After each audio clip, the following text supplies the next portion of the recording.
Good day and welcome back to another World of Warcraft video. In this video I'm going to talk a little bit about basically why you should consider creating an alt in World of Warcraft, and to cut a long story short, essentially the big benefit of doing so and how it's different to other MMOs in that regard. So let's take a look and see. So without being too obvious, the big reason for players creating a new alt or an alternative character in World of Warcraft is to experience something different. So it's not, to do anything other than to have a different experience in World of Warcraft. And as everyone knows, World of Warcraft as an MMO, your character, race, and class are set and tied to each other. So, for example, humans can only be certain classes.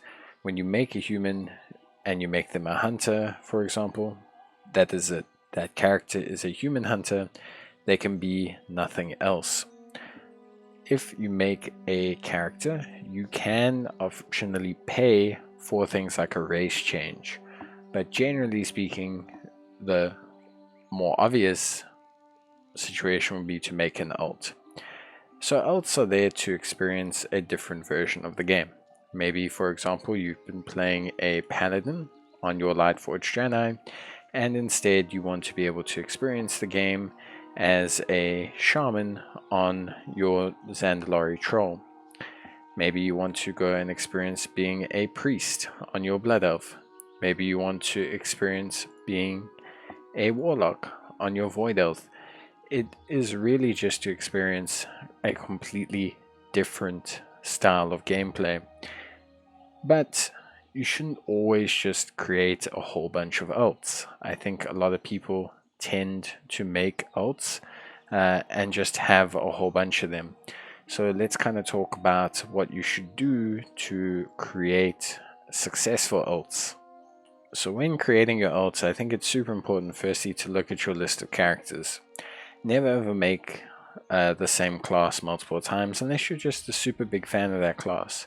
I think the big thing is that when you do make a whole bunch of characters, it's important that you make them on servers that are either populated or servers that you're going to be playing on for a good period of time.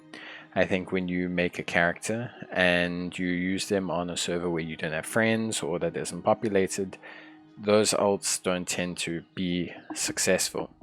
I think also look for more exotic races. Look for races you're not really going to play or haven't really played. For example, I've never played a troll.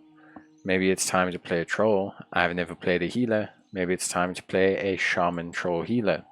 It's just ways to really freshen up your gameplay style and to have a lot of fun.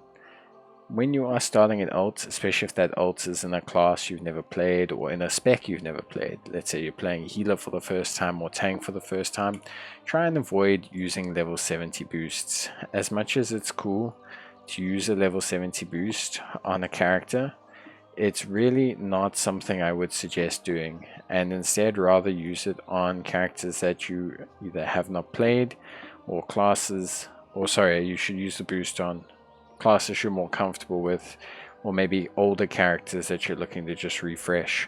If you're playing someone completely new, rather go ahead and look at playing that character. It doesn't take long to get them to level 70, especially since they're an alt and they'll have a leveling boost, and there's plenty of quick ways to level them, but it just gives you a bit of time to get to grips with them. And then finally, the gear update. The gear update's a great way to freshen up alts that are old. It's something I highly suggest you do, as it obviously allows you to have a way to gear your character up or to just refresh up those bags. A lot of the times, especially if you haven't played a character in a while, you're going to end up in a situation where that character is not going to be super duper fun to play. Maybe because you are just struggling with refreshing or starting with that character, your bags are full, you're in the middle of a whole bunch of quest lines. The gear update function allows you to refresh that experience and kind of set things back up, and it's something that I highly suggest if you have old alts. Should you have one of every class? No. Can you have more than one of a single class? Yes. Ults are not tied to, oh, I need to have one of each or one of this or one of that. I don't need to have one of each race. Players like certain things.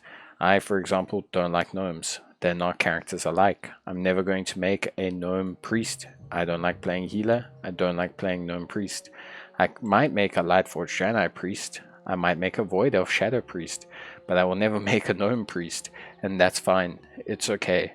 You don't have to just have every combo class, combo this, that, everything. Enjoy yourself, make the ults that you want, and don't pressure yourself to have a whole bunch of ults. If you only want to have 1 or 2 characters, it's fine. It's very important to note the more ults you have, the less likely you are to play all of them.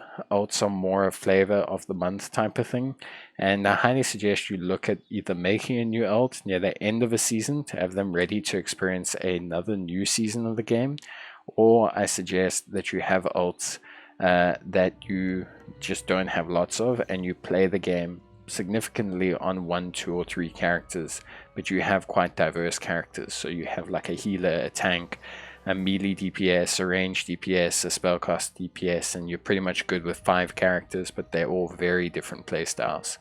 But yeah, really that's about it. Ults are just something that's very unique to World of Warcraft. I know a lot of other games do tie a lot to characters and class selections, but I think it's just cool to look at the concept, especially since this is kind of the time of the season where people are considering leveling their ults or preparing ults for the new season. So yeah, that's it from me. I'll see you guys in the next one. Bye.